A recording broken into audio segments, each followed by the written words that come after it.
morning students. Today we are going to start our new chapter, chapter number 5, respiration in organism. Respiration means जो organism है वो क्या लेते हैं, oxygen लेते हैं और कार्बन डाइऑक्साइड गैस इमिट करते हैं। इस प्रोसेस का नाम दिया गया है रेस्पिरेशन। रेस्पिरेशन से पहले हम जानते हैं कि जितने भी लिविंग ऑर्गेनिज्म होते हैं सभी को उनकी लाइफ में सरवाइव करने के लिए उन्हें एनर्जी की आवश्यकता होती है। यदि हम लिविंग ऑर्गेनिज्म की स्मॉलेस्ट यूनिट की बात करें तो लिविंग ऑर्गेनिज्म की जो सबसे छोटी इकाई होती है उसे हम सेल कहते हैं। ये जो सेल होते हैं, जिस तरीके से हमारी बॉडी के अंदर हमें फूड भी चाहिए, हमें ऑक्सीजन भी चाहिए और सभी प्रकार की प्रोसेस होती है, ठीक उसी प्रकार जो एक छोटा सा सेल होता है उसके अंदर भी ये सारी प्रोसेसेस होती है। वो रिस्पायर भी करते हैं, साथ में उन्हें न्यूट्रिएंट भी चाहिए ग्रोथ करने के लिए, क्योंकि एक सेल से ही फिर दूसरी सेल्स जनरेट होती है। स्टेप बाय स्टेप जो सेल्स जनरेट होती है यही टिश्यू को फॉर्म करते हैं। तो किसी भी वर्क को करने के लिए हमें एनर्जी की जरूरत होती है और एनर्जी हमें मिलती है फूड के द्वारा। यदि कोई बर्ड फ्लाई कर रहा है तो उसे भी एनर्जी चाहिए।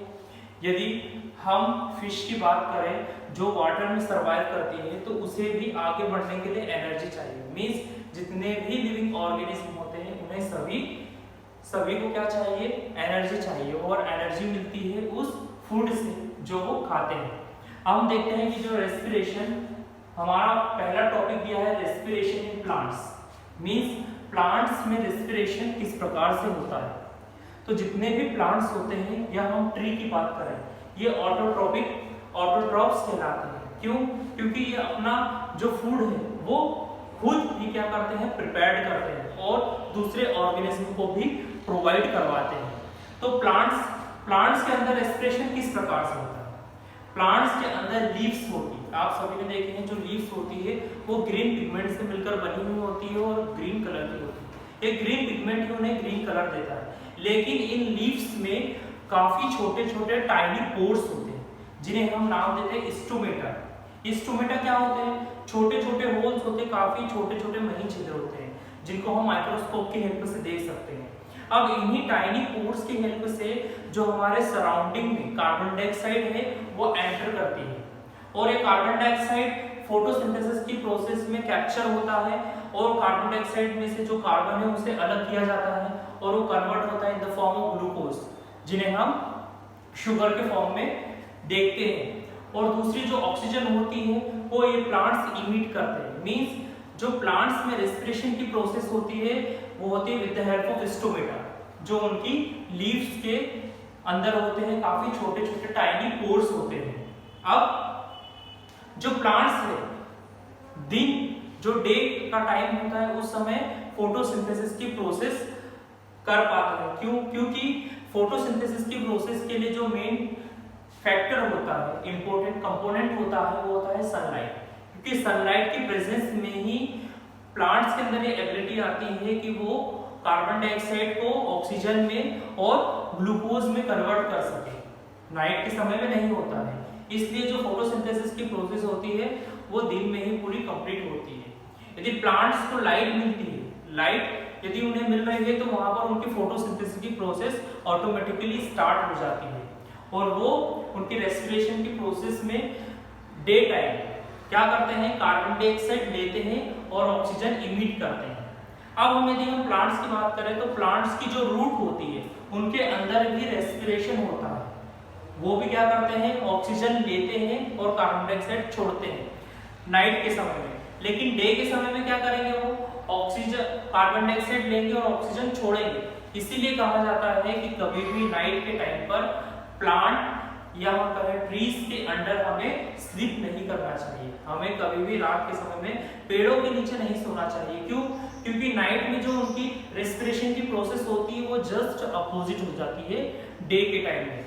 दिन के समय में क्या कर रहे हैं, प्लांट्स और ट्रीज कार्बन डाइऑक्साइड ले रहे हैं और ऑक्सीजन इमिट कर रहे हैं। इसलिए यदि दिन के समय में यदि कार्बन डाइऑक्साइड का कुछ अमाउंट प्रोड्यूस भी होता है तो उसे हम नेग्लिजिबल मानते हैं। क्यों?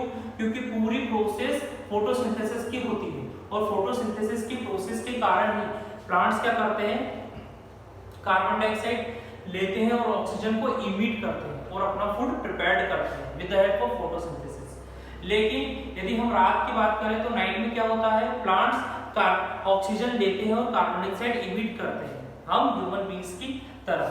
दूसरा होता है plants roots take in oxygen from the air present between the soil particles and give out carbon dioxide. तो ये रूट क्या करते हैं, रूट नाइट के समय में ऑक्सीजन लेंगे और कार्बन डाइऑक्साइड को इमिट करेंगे।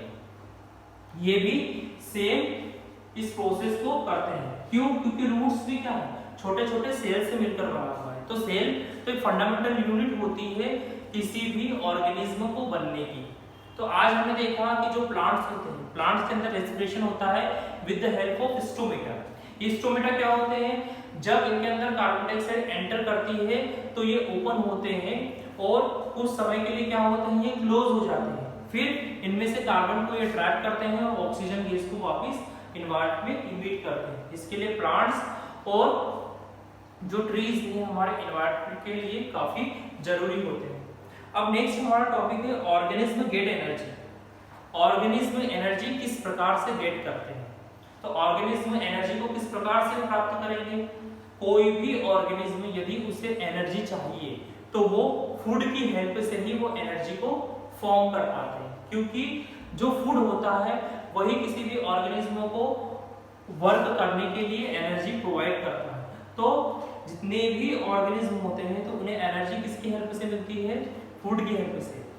The chemical energy that organism need comes from food.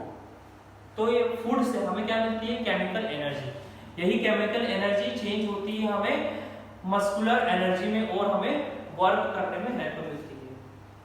अब फूड, जो हमारे फूड होते हैं वो भी ऑर्गेनिक मॉलिक्यूल्स से मिलकर बने होते हैं। जो हमारा फूड है वो ऑर्गेनिक मॉलिक्यूल्स से मिलकर बने होते हैं जिनके अंदर केमिकल एनर्जी स्टोर होती है। जब कोई भी लिविंग ऑर्गेनिज्म फूड खाता है मींस उन्हें क्या मिल रहा है? ये लिविंग ऑर्गेनिज्म को क्या मिल रही है? केमिकल एनर्जी मिल रही है और ये केमिकल एनर्जी ही उन्हें वर्क करने की एबिलिटी प्रोवाइड कराती है। उन्हें कार्य करने की क्षमता किसके द्वारा मिलती है? इस फूड के द्वारा, क्योंकि ये फूड का ही केमिकल एनर्जी चेंज होता है जो उन्हें वर्क करने के लिए एनर्जी देते हैं। अब जो लिविंग ऑर्गेनिज्म की बात करें तो हम पहले भी पढ़ चुके हैं कि लिविंग ऑर्गेनिज्म दो टाइप के होते हैं। पहले होते हैं ऑटोट्रोप्स। ऑटोट्रोप्स मींस जो अपना फूड खुद ही प्रिपेयर करते हैं। जैसे हमने स्टडी किया था प्लांट्स एंड ट्रीज के बारे में कि प्लांट्स क्या करते हैं, फोटोसिंथेसिस की प्रोसेस से अपना भोजन या अपना फूड खुद ही प्रिपेयर करते हैं। तो ये क्या कहलाएंगे? ऑटोट्रोपिक न्यूट्रिशन या ऑटोट्रोप्स।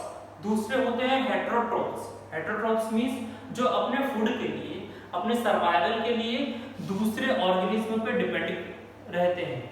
जैसे जो एनिमल्स होते हैं उन्हें सबसे पहले फूड के लिए वो डिपेंडेंट होते हैं प्लांट्स पर। वो प्लांट्स से ही अपना फूड लेते हैं और उन केमिकल एनर्जी को ही कन्वर्ट करते हैं उनकी वर्क एनर्जी के लिए। उन्हें प्लांट्स से ही अपने काम करने के लिए एनर्जी मिलती है। तो ऑर्गेनिज्म को जो एनर्जी मिलती है वो मिलती है in the form of food, और वही किसमें होते हैं? केमिकल एनर्जी के रूप में स्टोर होते हैं। जब इन्हें ये लेते हैं और इनके अंदर इनमें जो न्यूट्रिएंट होते हैं जब इनकी बॉडी एब्जॉर्ब करती है तो उन्हें वर्क करने की एबिलिटी मिलती है।